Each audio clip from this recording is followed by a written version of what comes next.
um tradicional talk show jamais conseguiu atingir o topo da audiência. Então, para tentar superar a concorrência, o apresentador Jack Delroy decide pôr em prática um ousado plano de trazer para o programa uma adolescente que sobreviveu a um culto satanista, pois, segundo relatos, ela teria sido protegida pelo capirongo que carrega consigo. Mas essa participação pode acabar sendo mais impressionante do que todos os envolvidos poderiam imaginar. Olá, entrevistadores de capirongos! Olá, entrevistadoras de capirongas! Eu sou Otávio Geisler, Super 8, e hoje finalmente chegou no Brasilis essa obra de terror que já vem chamando a atenção lá fora desde que apareceu em dezenas de festivais em 2023. Daí estreou na gringa há uns 3 meses e o falatório seguiu com muita gente elogiando, enquanto outros não entenderam muito bem o que os elogiadores tinham visto de tão interessante assim.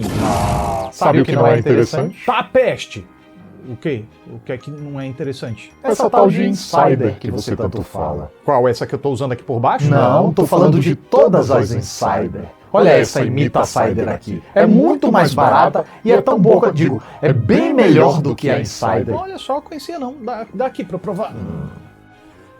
Tá, eu vou provar, mas depois de lavar, né? Porque tá com um cheirinho meio peculiar, né? Dá licença. Alguns momentos depois... Pronto, agora sim. Só deu uma desbotada, né? Não, é só ilusão idiótica. E dá uma arranhadinha no cangote, né? Assim. É porque o tecido ainda tá se acostumando ao seu corpo. E esse amarrotado aqui não vai sair assim, não? Vai sim, confia. Aham, tá bom. Mas não gostei não, tá? Por mim, chega de Imita Cider. Como minha mãe sempre diz... Tem barato que sai caro. Portanto, eu continuo preferindo a Insider, que realmente não pega cheiro, não desbota, não pinica, enxuga rápido, desamarrota no próprio corpo e tem regulação térmica. Fora que com a durabilidade que ela tem, eu não preciso ficar comprando a mesma peça o tempo todo. Então, isso vai ser muito mais econômico. E agora, com a chegada do inverno, então, melhor confiar na Insider para não sofrer com frio, desconforto e falta de estilo. Assim... Vamos de Tech T-shirt long sleeve, que coisa linda. Ou ainda a Heavy Pullover, que tem esse tecido mais grosso para te proteger de um frio mais intenso, sabe como é? E que tal o Heavy Hoodie, que é um moletom com a tecnologia e todos os benefícios da Insider. E tem modelos femininos da Tech T-shirt long sleeve também, além desse wingsuit da Jurubeba, olha só que coisa linda. A blusa e a Ju, claro. Ah, o wingsuit que tá com novas cores, hein? Ele e a Texture Vest também, que é uma peça com um tecido mais grosso, mas que deixa os bracinhos de fora. E não deixe de conhecer também o Skin Cropped Long Sleeve e a calça Wide Leg.Lembrando que todas essas peças que eu falei tem em várias cores e em tamanhos que vão do PP ao XXGG. Como não podia faltar, meu cupom é SUPER8, que te dá 12% de desconto em qualquer compra. E para já ir diretão para a loja é só clicar no link na descrição, comentário fixado ou apontar seu celular para o QR Code. Pois já sabe, né? Tecnologia, segurança, conforto, performance e no seu estilo é com a Insider. E nem vem que não tem não, chega da sua enganação, chega! Bom, agora deixe-me dedicar 2 dedinhos de prosa sobre o filme infernal da vez. Estão comigo nessa? Espero que sim, então vamos lá, simbora! A comida que o demônio menos gosta é o amendoim? Entrevista com o demônio é o slogan de uma alfaiataria satanista? Download de versão teste é o melhor ritual para baixar o demon? Tudo isso e muito mais agora! Quando a gente ouve falar sobre um bom filme de terror, logo começa a imaginar se tratar de um filme assustador, apavorante, aterrorizante e até angustiante, não é verdade? É verdade! Pois foi exatamente isso que aconteceu com Entrevista com o Demônio. Depois que começou a ser elogiado em festivais mundo afora como um destaque do gênero, muita gente começou a alimentar tais preconcepções, mas embora a obra até traga alguns momentos dedicados a assustar, apavorar, aterrorizar e angustiar o espectador, eu creio que o seu maior triunfo como um exemplar do gênero seja outro. Para mim, mais justo seria classificar a Entrevista com o Demônio como um filme de terror atmosférico, já que ele almeja hospedar o espectador em seu contexto temporal, espacial e conceitual, para que a gente seja contaminado pelo clima específico que esse conjunto forma e então possa testemunhar os eventos que vão seguir com uma mentalidade mais apropriada. Porque o que sucede? No Estados Unidos da década de 70 estava borbulhando o pânico satânico. Não é como se tivesse sumido hoje em dia, mas nesse contexto específico, qualquer coisa minimamente subversiva ou diferente do padrão era tida como satânica. E era um medo do diabo tão autêntico quanto obsessivo. Não à toa foi justamente nessa época que surgiu o quê? O Exorcista para atacar exatamente onde doía na sociedade da época. E de fato o Exorcista fez muita gente se peidar por anos e anos, despertando lendas sobre maldições nos bastidores e tal. Isso sendo uma obra de ficção, hein? Agora você imagine o cagaço que seria estar nesse contexto da década de 70, envolvido com pânico satânico, e descobrir que um programa de auditório vai entrevistar uma menina possuída pelo próprio mochila de criança. Pois bem, você não precisa imaginar, já que é precisamente para isso que Entrevista com o Demônio dedica boa parte da sua duração, para fazer uma ambientação primorosa a partir de elementos setentistas nos figurinos, cenografias, vinhetas, interpretações, assim como o programa em si não só parece um talk show, mas exala uma aura muito genuína da parte da apresentação, comentaristas, convidados, banda, plateia e técnicos de backstage. A reprodução visual nesse sentido é irrepreensível e realmente proporciona um sentimento como se a gente tivesse voltado no tempo para a década de 70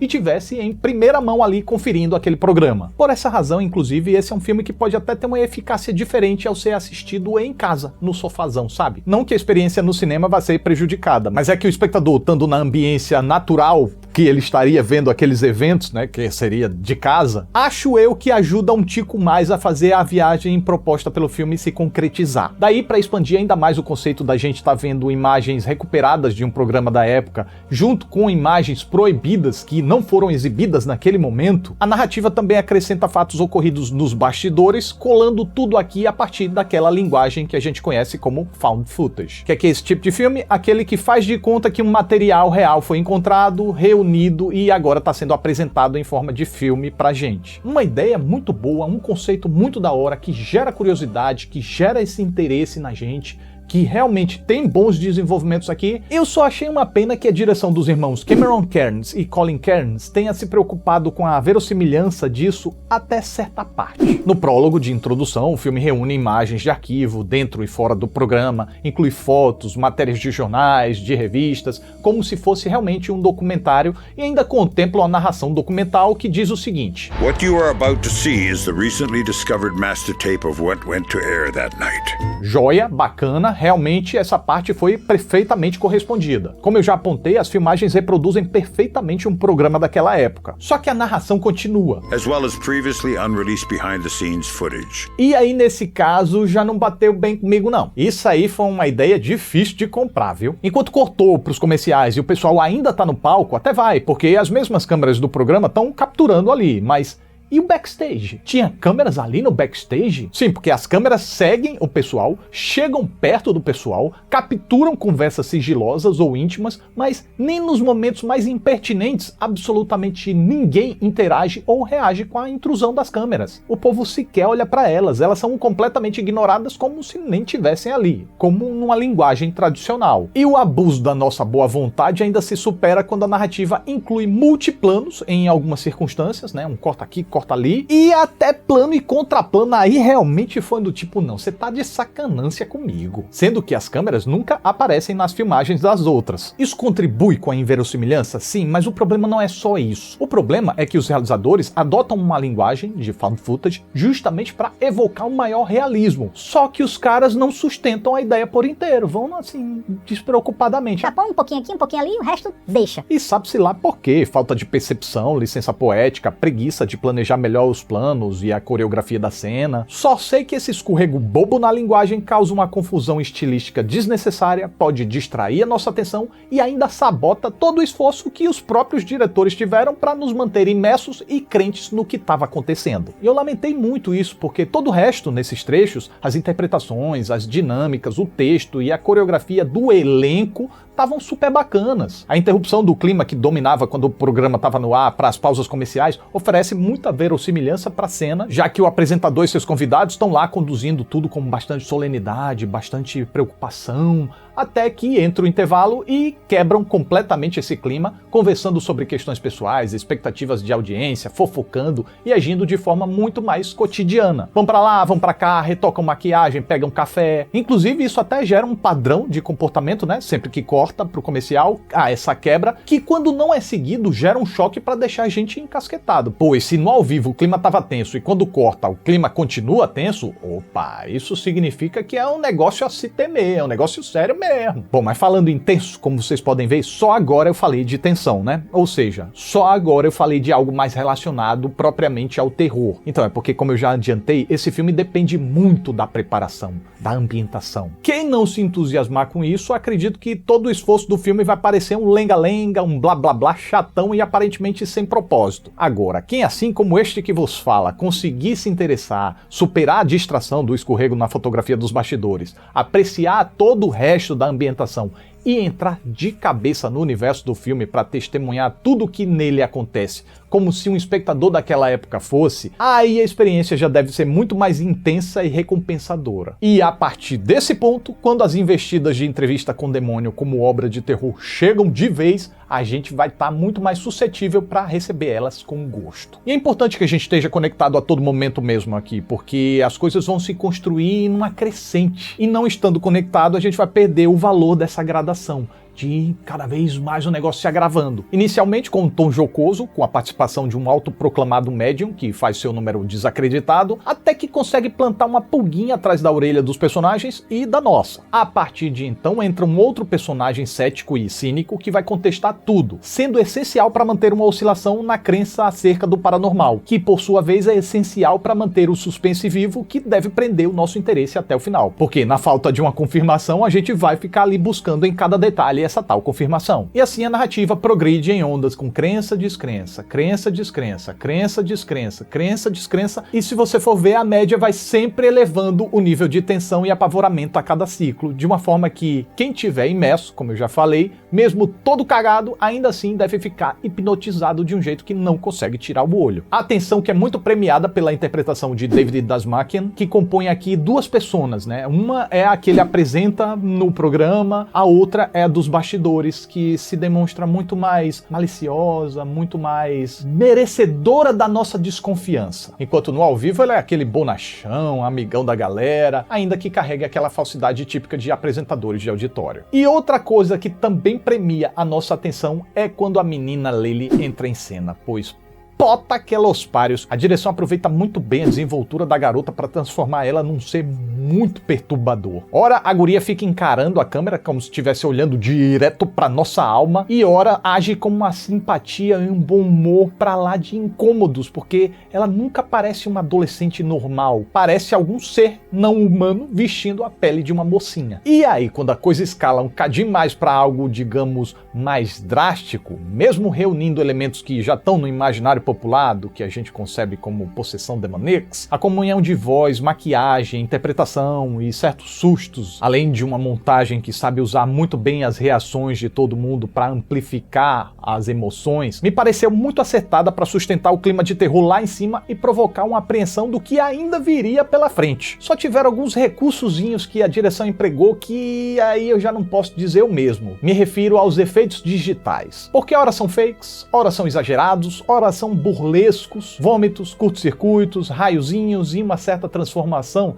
Na minha opinião, foram interferências que jogaram a coisa para um lado muito mais fabulesco, fantástico, e distanciaram a narrativa daquilo que parecia ser a proposta desde o início, uma maior fidedignidade. Não à toa adotaram a linguagem do found footage, que, claro, já havia sido rompida antes com as filmagens dos bastidores muito bem captadinha e editadinha, assim, como se fosse um filme tradicional. Geralmente eu costumo dizer que esses deslizes pontuais não prejudicam o filme, mas aqui eu não consigo dizer não. Acho que prejudicam sim. Eu gosto muito ainda do filme, mas eu acho que ele poderia ter sido muito melhor se essas coisas tivessem sido evitadas. Porque, na minha opinião, são deslizes que mancham a aura do projeto. Se era um filme em que a atmosfera era tão primordial para o terror poder correr solto, sendo o terreno construído cheio de buracos no caminho, isso gera solavancos na nossa experiência que são sentidos e acabam incomodando. Mas ainda que sejam coisas que prejudicam o filme, eu não creio que elas cheguem a estragar. Porque se a gente olhar para a construção do todo, eu pelo menos acho que Entrevista com o Demônio proporciona uma experiência muito satisfatória. E nisso eu incluo o final que, tirando o tal efeito digital controverso, gosto muito da rápida degringolada que o negócio toma, do pandemônio criado ali, das viagens lisérgicas e de como tudo se conclui, preservando uma ideia de ironia bem diabólica, por assim dizer, e que fecha a problemática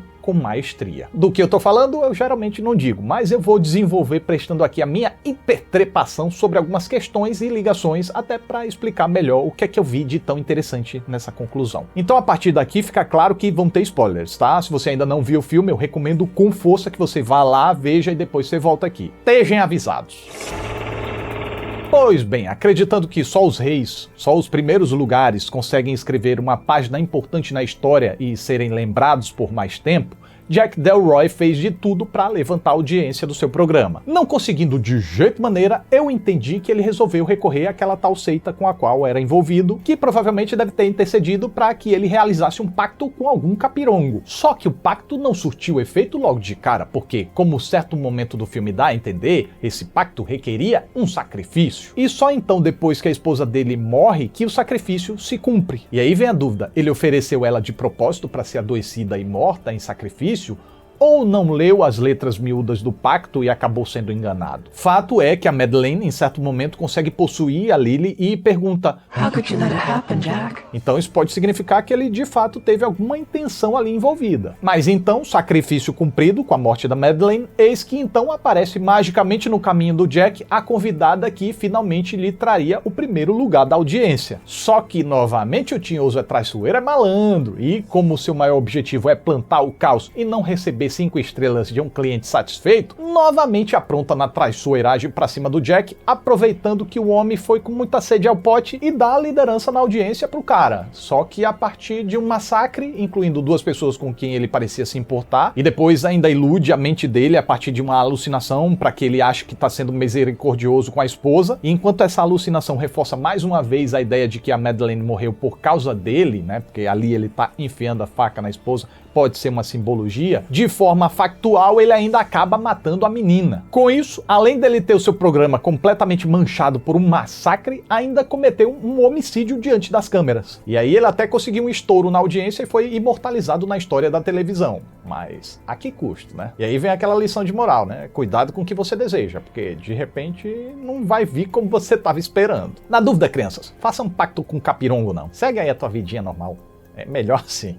E sobre a morte do Cristo, pra mim ele era um charlatão sim. Agora, como ali já tinha a presença demoníaca chegando, rondando junto com a menina, né, que tava próxima de chegar, acredito eu que o demônio tentou dar uma lição pra ele, pra dizer... E ó, com isso aqui você não brinca não. De repente ele até tinha um quê de mediunidade, né, alguma portinha aberta, está apto a fazer essa atividade. E aí o demônio aproveitou essa portinha ali pra dar uma liçãozinha safada nele.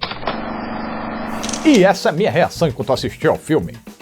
E com esse inverno chegando a galope aí, se prepara para proteger o seu corpinho do frio com as blusas da Insider. Sim, porque tem todo tipo de roupa lá agora, gente. Dá uma conferida no link na descrição, comentário fixado ou no QR Code para ver todas as possibilidades de roupas da Insider. E não deixe de aproveitar o meu cupom de 12% de desconto em qualquer compra, tá? Super 8. E além de não passar frio, você vai ficar num conforto só. Já é? Belezura, valeu, gente. Então é isso, mais um Super 8 tá chegando ao final. Fico muito grato pela atenção de vocês. Muito obrigado, até a próxima aí. Tchau!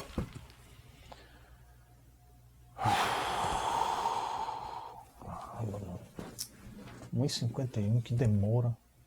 Tinha que gastar tempo fazendo gravata. Isso nem ficou tão bom. Se a pessoa tá até agora assistindo esse vídeo, é realmente fã do canal. Comenta aí. Tinga Lagatinga. Pra eu saber, né, que você chegou aqui. Valeu, tchau!